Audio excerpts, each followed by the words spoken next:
नमस्कार, स्वागत है आप सभी का इटना स्वदेश मोतीलाल ओसवाल स्टूडियो में। मैं हूं आपके साथ कविता थपलियाल और मेरे साथ है मेरे सहयोगी अंश भिलवार और मिलकर अगले 1 घंटे हम दोनों आपके तमाम स्टॉक स्पेसिफिक सवालों के जवाब देंगे। जिस तरह का बाजार दिखाई दे रहा है, बहुत ज़रूरत है कि आप एक एक्सपर्ट राय अपने पूरे पोर्टफोलियो पर ले और इसीलिए योर स्टॉक हम लेकर आए हैं, जहां पर आप अपने सवाल हमसे पूछ सकते हैं। सवाल पूछने का तरीका आपके स्क्रीन पर फ्लैश हो रहा है, जहां पर एक नंबर है, अपने सवाल वहां भेज सकते हैं 9167329108। इस नंबर पर एसएमएस करें या व्हाट्सएप करें अपने सवाल। इतना ही नहीं, अगर आप सोशल मीडिया पर देख रहे हैं, खासतौर से यूट्यूब पर इस वक्त देख रहे हैं, तो अपने सवाल कमेंट बॉक्स में डाल सकते हैं। सवाल अगर स्टॉक स्पेसिफिक हो तो स्टॉक का नाम लिख दीजिएगा, किस भाव पर खरीदा है आपने और उसमें कितना रुकना चाहते हैं, क्योंकि टेक्निकल फंडामेंटल व्यू आपकी अवधि के हिसाब से जो है आपको आपकी खरीद पर दिया जाएगा। तो अपने सवाल भेजिए और आपके सवालों के जवाब देने के लिए हमारे साथ खास मेहमान जेएम फाइनेंशियल के अक्षय भागवत और 5 पैसा कैपिटल के सचिन गुप्ता हमारे साथ जुड़े हुए हैं। सचिन, आपका बहुत बहुत स्वागत है और झटपट बाजार की एक चाल पे डाल लेते हैं नजर और देखिए 22,854 का लेवल यहाँ पर निफ्टी में आता हुआ, 200 अंकों की लगभग कमजोरी, 1% की गिरावट। सेंसेक्स आप देख सकते हैं लगभग 700 अंक टूटता हुआ, यहाँ पर भी 1% की कमजोरी के साथ कारोबार। बैंक निफ्टी 500 पॉइंट टूटता हुआ और 48,898 के लेवल्स यहाँ पर दिखाई दे रहे हैं। लेकिन तगड़ी पिटाई यहाँ पर मिड कैप और स्मॉल कैप इंडेक्स की हो रही है। फिलहाल 1137 अंक यहाँ पर हम देख रहे हैं, निफ्टी मिड कैप टूटता हुआ और लगभग 2.25% की कमजोरी निफ्टी मिड कैप में। स्मॉल कैप में भी आप देखिए, यहाँ पर भी बिकवाली का आलम लगभग 500 पॉइंट पर जाता हुआ, यहाँ पर 0.3% की कमजोरी के साथ निफ्टी स्मॉल कैप में हम देख रहे हैं गिरावट का आलम। लेकिन एडवांस डिक्लाइन रेशियो और मार्केट ब्रेथ अगर आप देखें तो क्लियरली पता चलता है कि आज भी बाजार ने गिरावट के साथ और बेहद कमजोरी के साथ शुरुआत की है। 23 से 85 डिक्लाइंस और 193 हमें एडवांसेस भी दिखाई दे रहे हैं। हीट मैप के लिहाज से अगर आप देखें तो कुछ चुनिंदा स्टॉक जहां पर हमें दिख रही है कि फिलहाल खरीदारी होती हुई, टेक महिंद्रा, अपोलो हॉस्पिटल जैसे कुछ काउंटर्स, टीसीएस, टाटा कंज्यूमर्स, थोड़ा सा आईटी पैक है जो हमें थोड़ा सा हरे निशान में दिखाई दे रहा है। उसके बाद SBI life, doctor Reddy's, ICICI bank, Infosys, इन तभी काउंटर्स में हम देख रहे हैं लगभग 1 से आधे % की कमजोरी और गिरावट के साथ कारोबार हो रहा है। तो चलिए, हमारे साथ सचिन गुप्ता जुड़े हुए हैं और सचिन, बाजार की चाल के साथ शुरुआत करते हैं। अब ये कल की गिरावट एक कंटिन्यू होती हुई दिखाई दे रही है। 23,000 एक अहम लेवल, अब उसके नीचे भी हमने बाजार को हम जाता हुआ देख रहे हैं। इससे पहले का लो जो हमने एक जान में देखा था वो लगभग 22,786 का था। अब आप बताइए, वो एक अहम लेवल की तरह काम कर रहा है गिरावट के लिहाज से। दोनों ही मेहमान दरअसल हमारे साथ जुड़ गए हैं। सचिन बताइए। Good morning Kavita ji. देखिए लास्ट 5 ट्रेडिंग सेशन से कंटिन्यूसली जो है वो एक ड्रॉ डाउन यहाँ पे बना हुआ है। एंड हालांकि जैसे कि आपने बात की कि जनवरी के लेवल्स के पास में जो है 26 ऑफ जैन के आसपास में जो लोज लगे थे 22,786 अराउंड दैट लेवल्स के पास में जो है वो निफ्टी ट्रेड होता हुआ नजर आ रहा है। मुझे लग रहा है वही एक इमीडिएट सपोर्ट हो सकता है निफ्टी के लिए। 22,700 के अराउंड का एक सपोर्ट लेवल बन रहा है, बिकॉज डेली चार्ट्स पर अगर हम देखेंगे सो एक like falling veg pattern form हुआ है, जिसके एक लोअर बैंड के पास में जो है वो एक सपोर्ट इमीडिएट नजर आ रहा है, विच इज नियर अराउंड 22,700 का। बट इफ इन केस अगर वो सपोर्ट्स भी ब्रेक होते हैं तो फिर फर्दर ड्रॉ डाउन 22,500 तक के लिए भी जो है वो ड्रैग होता हुआ नजर आ सकता है। वेल अगर लोअर टाइम फ्रेम पे देखें, ये तो वो डेली चार्ट्स की बात, यहाँ पर कुछ नेगेटिव क्रॉसओवर्स फॉर्म होते हुए नजर आ रहे हैं एंड साथ साथ में लोअर साइड में एक सपोर्ट्स नजर आ रहा है। बट अगर lower time frame like hourly charts पर अगर मैं देखूं तो ओवरसोल्ड होते हुए दिखाई दे रही है। सो आज के ट्रेडिंग सेशंस में स्पेसिफिकली फॉर द इंट्राडे अगर मैं बात करूं तो मुझे लगता है कुछ स्लाइड पुल बैक्स मूव जो है वो लोअर साइड से हमें देखने को मिलने चाहिए। बट ये अपसाइड जो है वो थोड़ी सी लिमिटेड रहेगी, कैप्ड रहेगी, बिकॉज एक पुल बैक मूव जो है वो एक्सपेक्टेड रहेगा। अपसाइड पोटेंशियल आज इंट्राडे पॉइंट ऑफ व्यू से प्योरली मुझे लगता है कि एक बार करेंट मार्केट प्राइस अगर प्राइसेस रिवर्स होते हैं तो करीब 22,950 980 उस रेंज को जो है वो निफ्टी इंडेक्स टेस्ट करता हुआ नजर आ सकता है for the intraday point of view से। वायर ऑन द डाउन साइड में अभी भी और फर्दर सेलिंग प्रेशर्स बाकी है। मुझे लग रहा है 22,700 could be the immediate support for the Nifty. वहीं अगर हम बैंक निफ्टी की बात करें, सो बैंक निफ्टी में भी मोस्ट इंपॉर्टेंट लेवल्स ब्रेक होते हुए नजर आए। 49,700 500 के आसपास में एक सपोर्ट्स बने हुए थे, वो जो कि फर्दर ब्रेक होते हुए नजर आए। आज के ट्रेडिंग सेशंस में भी अगर देखें तो करीब 400 to 500 पॉइंट्स का ड्रॉ डाउन हमें बैंक निफ्टी में भी देखने को मिल रहा है। वेल यहाँ पर भी थोड़े से और डाउन साइड मोमेंटम एक्सपेक्टेड है। मुझे लग रहा है पॉसिबली लोअर साइड में करीब 48,300 48,400 1100 उन लेवल्स के आसपास में बैंक निफ्टी जो है वो इमीडिएट सपोर्ट्स को टेस्ट करता हुआ नजर आ सकता है। सो दोनों ही इंडाइसेस में फॉर नेक्स्ट 1 और 2 और 3 डेज के ट्रेड पॉइंट ऑफ व्यू से अगर मैं बात करूं, सो जो है वो ट्रेंड अभी भी बेयरिश साइड का बना हुआ है कमिंग डेज के लिए। बट यस, इंटरडे में चूंकि लोअर टाइम फ्रेम पे ओवरसोल्ड टेरिटरीज के पास में दोनों इंडाइसेस हैं, सो पॉसिबिलिटीज है इंटरडे में कुछ पुल बैक्स मोमेंटम मिलेगी। चलिए, तो यहाँ पर इंट्राडे में पुल बैक मूवमेंट और 22,900 अगर टूटा तो 22,900 टूटा, 22,700 फिर एक अहम लेवल होगा और बैंक निफ्टी में 48,300 और 48,400 के आसपास के लेवल्स सचिन देख रहे हैं। और इससे पहले मार्केट कमेंट्री में गलती से 21,000 के आसपास का लेवल मैंने मेंशन कर दिया, तो अंश जो है मेरा मजाक उड़ा रहे थे कि एफआईआई की सेलिंग पर कविता कुछ ज्यादा बुलिश हो गई कर सकी, वो कविता ने कर दिया, 21,000 को तोड़ दिया हो गया। लेकिन चलिए सवाल जवाब का सिलसिला शुरू करें। बिल्कुल, और जैसे सचिन ने बताया 22,700 का लेवल एक अच्छा लेवल है, वहां से सपोर्ट दिख सकता है। अगर फॉलिंग वेज दिख रहा है, बन रहा है, तो प्राइस अभी सफोकेट होते जा रहे हैं और सफोकेट है कि ऊपर की तरफ अच्छा तोड़ सकते हैं। तो ये 22,700 का एक काफी अच्छा लेवल है जो हमें देखना चाहिए। तो चलिए सवालों के साथ शुरुआत करते हैं। तो हमारे साथ नितिन संतोष जी जुड़ चुके हैं। नितिन जी नमस्कार। सर मेरा सवाल एक्चुअली ये है जी। 3 स्क्रिप्ट्स है, Bajaj housing finance, Aplab and Tuticorin alkali. जी। बजाज फाइनेंस मैंने लिया है समवेयर अराउंड 115-16 रुपीस में, एंड एप्लैब एट 70 रुपीस। और दोस्तों एक्चुअली दूसरा स्टॉक हमारे लिस्ट में नहीं है, उसे नहीं ले पाएंगे, लेकिन बजाज हाउसिंग हम ले सकते हैं। बताइए बजाज हाउसिंग में आप कितने समय और रुक सकते हैं? मेरा विजन 6 मंथ्स टू 1 ईयर का विजन है। ठीक है, ठीक है। अक्षय जी मैं आपके पास आना चाहूँगा। ज़रा बजाज हाउसिंग देखिए, यहाँ पे हम देखें तो स्टॉक एक्चुअली 111 के आसपास ही ट्रेड करता हुआ नज़र आ रहा है। तो इनकी जो खरीदारी है उससे थोड़ा सा ही नीचे दिख रहा है। बट पिछले हम कुछ 1 साल का रिटर्न देखें या मतलब पिछले साल के हाई से ही देखें तो काफ़ी गिर चुका है। अब इतना गिरने के बाद क्या यहाँ से थोड़े से हमें रिवर्सल नज़र आ सकते हैं? जी सबसे पहले गुड मॉर्निंग अंश। बजाज हाउसिंग फाइनेंस का प्राइस स्ट्रक्चर देखें तो टेक्निकली तो नेगेटिव है। एक हायर टॉप्स और लोअर बॉटम का क्लियर डाउन ट्रेंड का फॉर्मेशन जारी है। कहीं ना कहीं 105 के आसपास हल्के से डाइवर्जेंट सिग्नल्स है और शायद टेम्परेरी सपोर्ट बनाने की खोज कर रहा है। बट 6 महीने के अगर आप व्यू लेके चल रहे, अभी तक कोई ठोस सबूत नहीं है चार्ट्स पे कि यहाँ से और नीचे नहीं जाएगा। तो राय रहेगी कि वीक ट्रेंड के चलते आपको कम से कम एक स्टॉप लॉस मेंटेन करके चलना है। स्टॉप लॉस बनेगा फिलहाल 99 का, और अगर कोई भी हल्की सी रिवर्सल आपको 118 120 तक दिखे, वहां पे एक बार आपको एग्जिट लेने की राय रहेगी। ऑलराइट, चलिए अगले दर्शक भी हमारे साथ फोन लाइन पे जुड़े हुए हैं। संतम, नमस्कार, गुड मॉर्निंग संतन साहब, क्या हालचाल, कहाँ से बोल रहे हैं? हाँ जी बहुत बढ़िया, मैं पंजाब पटियाला से बात कर रहा हूँ जी। अच्छा सर, बाजार की चाल को देख के कितने चिंता में हैं? बहुत ज्यादा चिंता में, लेकिन मुझे ईटी न्यूज़ संदेश पे पूरा भरोसा है। मैं इस पे ही काम कर रहा हूँ, इनकी गाइडेंस पे चल रहा हूँ, तो इसीलिए मैं इनके आपके बहुत ज्यादा शुक्रिया है। बिल्कुल, धन्यवाद सर इतना भरोसा जताने के लिए हम पर, हमारे एक्सपर्ट्स पर। कोचिन शिपयार्ड लिया है आपने? हाँ, कोचिन शिपयार्ड लिया था 1555 में। अच्छा, 100 शेयर लिया था मैंने। ओके, तो अब मुझे ये बताइए कि आपने इसमें और कितना समय देना है? कितनी, कुछ 1 महीने से ज्यादा पुरानी खरीद है? लॉन्ग टर्म है मैम, इसमें कोई कंडीशन नहीं है, लॉन्ग टर्म है। लॉन्ग टर्म है ना, चलिए ठीक है। हाँ सचिन आप ही के पास मैं आऊंगी।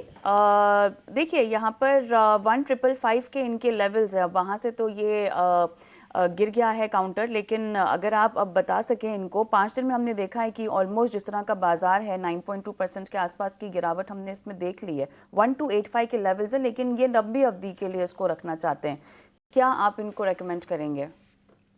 हाँ जी कविता जी, देखिए इंपॉर्टेंट लेवल्स ब्रेक हुए यहाँ पे, करीब 1330 के आसपास के एक इमीडिएट सपोर्ट्स बन रहे थे, वो सपोर्ट्स लेवल ब्रेक हुए हैं। So near to short term में मुझे लगता है कि अभी और फर्दर करेक्शन यहाँ पे देखने को मिल सकता है, एंड पॉसिबली डाउन साइड में हो सकता है एक बार 1200 और 1100 तक के भी लेवल्स जो है वो चेज करता हुआ काउंटर नजर आए। हालांकि इनका जो टाइम फ्रेम है वो longer term point of view से है, तो लॉन्ग टर्म के पॉइंट ऑफ व्यू से अगर मैं बात करूं तो पोजीशंस डेफिनेटली होल्ड कर सकते हैं। कोई भी डिप अगर और फर्दर मिलती है टुवर्ड्स द लेवल ऑफ 1100, अगर चाहे तो और एड ऑन कर सकते हैं, एक्यूमुलेट कर सकते हैं पर्टिकुलर स्टॉक को। Long term point of view से अगर हम बात कर रहे हैं तो स्टॉक अच्छा है, नो डाउट, काफी अच्छे रिटर्न्स प्रीवियसली भी हमने यहाँ पे आते हुए देखे, उसके बाद में कंटिन्यूअसली एक ड्रॉ डाउन नो डाउट देखने को मिला है। बट यस, ऑलरेडी अपने एक इमीडिएट सपोर्ट्स को ब्रेक करने के बाद में अभी के लिए 1100 तक के के लेवल्स पॉसिबली लग रहे हैं कि वो लेवल्स को भी चेस करता हुआ नजर आ सकता है। Long term point of view से अगर देख रहे हैं तो पोजीशंस को होल्ड करने की सलाह रहेगी। 1100 के अगर आसपास में मिलते हैं तो और फर्दर एक्यूमुलेट कर सकता है। बिल्कुल, तो ये है राय सचिन जी की कोचिन शिपयार्ड पर। तो चलिए इसी के साथ अगले दर्शक के साथ भी जुड़ जाते हैं। हमारे साथ राजेश जुड़ चुके हैं। Rajesh, good morning.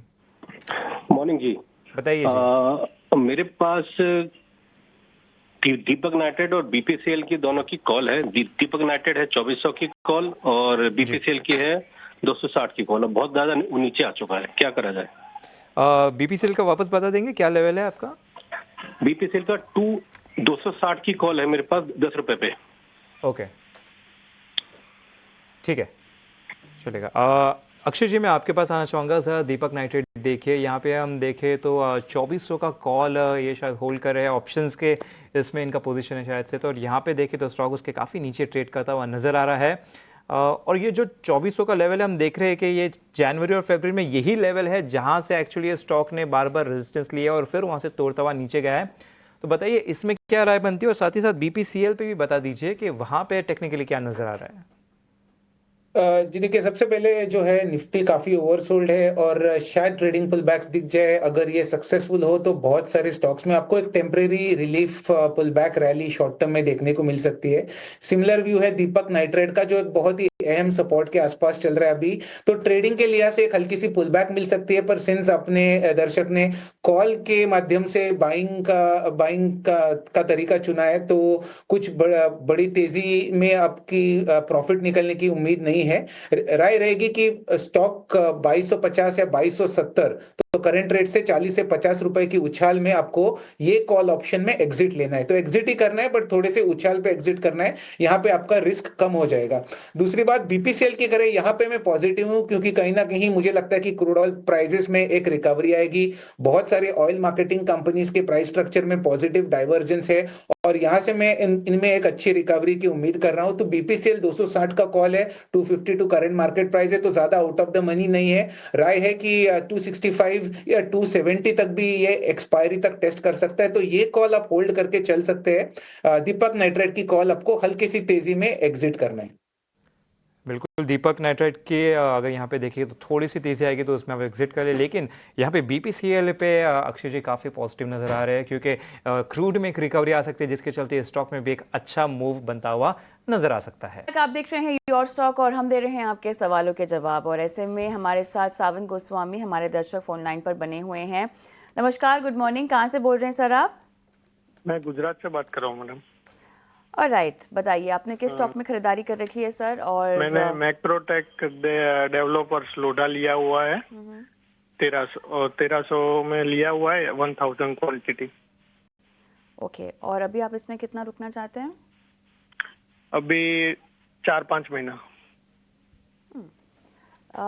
अक्षत, आपके पास आएंगे। पिछले एक महीने में देखिए ऑलमोस्ट 1165 और 119 के आसपास ही हम देख रहे हैं लेवल्स घूम रहे हैं। 1300 इनकी बाइंग प्राइस है। अब इनकी टाइम होराइजन को देखते हुए किस स्टॉप लॉस के साथ आप इसको इनमें रहने की सलाह देंगे? जी, लॉन्गर टर्म वीकली चार्ट्स में अभी भी ट्रेंड में कोई खामी नहीं है। शॉर्ट टर्म में थोड़ा सा जो है पिक्चर बिगड़ा है, क्योंकि स्टॉक मार्केट के नेचर के साथ एक टाइम करेक्शन या चॉपी रेंज बाउंड सिनेरियो में चल पड़ा है। तो जो रेंज क्लियरली दिख पा रहा है वो है 1000 का सपोर्ट और 1550 का रेजिस्टेंस। ये रेंज में गए 1.5-2 महीने से स्टॉक टाइम स्पेंड कर रहा है। कुल मिला के ट्रेंड स्ट्रांग होने के चलते और दर्शक का 3 से 5 महीने का टाइम होराइजन को देखते हुए मेरी राय रहेगी कि आपको होल्ड करना है। 1000 के नीचे आपका स्टॉप रहेगा और ब्रॉडर ट्रेंड स्ट्रांग होने के चलते प्रोबेबिलिटी ज्यादा है कि स्टॉक और एक बार 1500 या 1550 ऊपरी लेवल में टेस्ट करने की कोशिश करेगा। वहां पे आपको एक रिव्यू लेना पड़ेगा या मुनाफा वसूली करना पड़ेगा। तो कुल मिला के होल्ड की राय रहेगी लोधा डेवलपर्स में। बिल्कुल, यहाँ पे होल्ड की राय अक्षय जी की तरफ से आती हुई मैक्रोटेक पर इंपॉर्टेंट लेवल्स भी आपको बता दिए गए हैं। तो चलिए देखते हैं कि ऑप्शन के जरिए कमाई के मौके कहाँ बन रहे हैं। तो रुक करते हैं हमारे अगले सेगमेंट ऑप्शन के चैंपियन की ओर।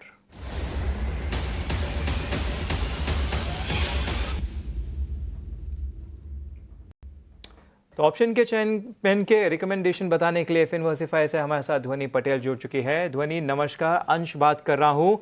बताइए इस गिरते हुए मार्केट में क्या कॉल ला रहे हैं आप? जी बिल्कुल, गुड मॉर्निंग अंश। यहाँ पे डेफिनेटली ऑप्शन के अंदर जो फोकस बन रहा है वो यहाँ पे शॉर्ट साइड पे ही बनता हुआ देखने को मिल रहा है। आईटी के का यहाँ पे अगर हम आईटी पैक की बात कर रहे हैं तो दिन के ऊपरी स्तर से वापस इसके अंदर जो है वो गिरावट देखने को मिल रही है। तो एचसीएल टेक का जो काउंटर है इसके अंदर गिरावट जो है वो और गहराती हुई देखने को मिल सकती है। करंट लेवल से आप एचसीएल टेक का 1720 का पुट ऑप्शन जो है वो खरीद के चल सकते हैं। आपको 32 रुपीज के भाव पे इसको खरीदना है और टारगेट इसका 40 से 45 का बनता है। स्टॉप लॉस जो है वो आपको यहाँ पे 27 का लगा के रखना है। अधिकतम मुनाफा आपको यहाँ पे 4550 का और नुकसान 1750 तक का हो सकता है। रिस्क रिवॉर्ड के लिहाज से यहाँ पे 1:2.5 का रिस्क रिवॉर्ड बनता है। बिल्कुल, यहाँ पे रिस्क टू रिवॉर्ड रेशियो भी बता दिया गया है, इंपॉर्टेंट लेवल्स भी बता दिए गए हैं। यहाँ पे थोड़ा बेयरिश व्यू बनता हुआ पुट ऑप्शन लेने की सलाह ध्वनि जी की तरफ से एचसीएल टेक पर 1720 का यहाँ पे स्ट्राइक प्राइस है। चलिए इसी के साथ एक डिस्क्लोजर भी बता देते हैं, क्योंकि एफएनओ में ट्रेड करना रिस्की हो सकता है। सेबी के स्टडी के अनुसार 10 में से अधिकतम 9 लोगों को नुकसान ही होता है, तो इसमें सोच समझ के आप ट्रेड ले। चलिए इसी के साथ हम अगले सवाल को ले लेते हैं। व्हाट्सएप पे हमें कई सवाल आ रहे तो वहाँ से ले लेते हैं। ये सवाल प्रेम जी का है आईओसी पर। आईओसी के 2000 शेयर होल्ड कर रहे हैं 170 के भाव से। सचिन जी आपके पास आना चाहूँगा, ज़रा आईओसी का चार्ट देखिए और यहाँ पे बताइए क्या लगता है, ये कुछ 2000 शेयर होल्ड कर रहे हैं और प्राइस देखे तो 170 के भाव से होल्ड करते हुए नजर आ रहे हैं। गुड मॉर्निंग अंश। वेल देखिए, चार्ट स्ट्रक्चर्स तो अभी भी वीक ही है, डेली एज वेल एज अगर वीकली चार्ट्स पर भी हम बात करें सो करीब 130 के आसपास के लेवल्स ब्रेक होते हुए नजर आए हैं एंड अराउंड दैट लेवल से जो है वो फर्दर सेलिंग प्रेशर जो है वो कंटिन्यू होता हुआ नजर आया है। सो अभी के लिए मुझे लग रहा है ये और थोड़ी सी वीकनेस जो है वो एक्सटेंड कर सकता है। लोअर साइड में जो पॉसिबिलिटीज नजर आ रही है वो मुझे नजर आ रही है करीब 110 could be the next target for the particular stock. So अगर ये long term point of view से होल्ड करने के लिए देख रहे हैं देन ओनली पोजीशंस में बने रहिए। अदरवाइज शॉर्ट टर्म का अगर इनका सिनेरियो है होल्डिंग का, नियर टर्म में कुछ रिटर्न्स एक्सपेक्ट कर रहे हैं, आई वुड से कि एक बार पोजीशन से एग्जिट कर लीजिए, बिकॉज लोअर साइड में 110 और इवन 105 आने की पॉसिबिलिटीज आईओसी में कमिंग डेज में नजर आ रही है। सो चार्ट स्ट्रक्चर वीक है, पोजीशन से एग्जिट करने की सलाह रहेगी अगर नियर टर्म के लिए होल्ड कर रहे हैं। चलिए तो आईओसी पर ये सलाह आती हुई सचिन की तरफ से। यूट्यूब पे सवाल लेंगे कृतिश शाह का। अक्षय, इन्होंने एनबीसीसी में खरीदारी कर रखी है और 68 इनकी बाइंग प्राइस है ये बता रही हैं। तो अब हमारे पास नज़रिया का तो आइडिया नहीं है, लेकिन आप इसमें कितना इनको रुकने की सलाह देंगे और किस स्टॉप लॉस पर? मेरे ख्याल से ऑलमोस्ट 99 के लेवल्स एक बार यहाँ पर टच हो चुके हैं पिछले 1 महीने की अगर हम बात करें तो। जी, तो लॉन्गर टर्म प्राइस स्ट्रक्चर अभी भी स्ट्रांग है। शॉर्ट टर्म में काफी पेन है स्टॉक में, 130 से 85 तक गिरा हुआ है, बट कहीं ना कहीं प्राइस स्ट्रक्चर में आप देखें तो 70 ये बहुत ही अहम सपोर्ट है और multiple support zones longer term charts पे यहाँ पे मिलता हुआ दिख रहा है। तो मुझे नहीं लगता कि 70 का लेवल जल्दी तोड़ पाएगा स्टॉक। यहाँ से मैं उम्मीद कर रहा हूँ कि 80-85 जोन से स्टॉक में एक रिकवरी देखने को मिल सकती है। तो अगर आपका व्यू का टाइम होराइजन मुझे नहीं पता है, बट अगर लॉन्गर टर्म है तो आपको होल्ड करना है। स्टॉप लॉस आपका बनेगा 65 का। अगर आपका शॉर्ट टर्म आउटलुक है तो आपको 75 का स्टॉप लॉस बनाना जरूरी है और शॉर्ट टर्म का व्यू है तो 105 पे एग्जिट लेना है। लॉन्ग टर्म का व्यू है तो आपको 130 जो करीबन 6 से 8 महीने के टाइम होराइजन में ये टारगेट एरिया का प्रोजेक्शन बनेगा, उसके लिए आपको बने रहना है। राइट, 6 से 8 महीने का नज़रिया सचिन यहाँ पर आपको गाइडेंस देते हुए, माफ़ कीजिएगा अक्षय, आपको गाइडेंस देते हुए इसी के साथ शो को भी समाप्त करने का समय हो गया है। और अक्षय बहुत बहुत धन्यवाद, आपने समय दिया। कोई डिस्क्लेमर्स देना चाहेंगे? जी, जो स्टॉक्स आज शो पे डिस्कस कर रहा है मेरी कोई पर्सनल होल्डिंग्स है नहीं उनमें, पर क्लाइंटों को हमने रिकमेंड किया होगा। और राइट, धन्यवाद आज शो पे जुड़ने के लिए और सचिन आप हमारे साथ बने रहें।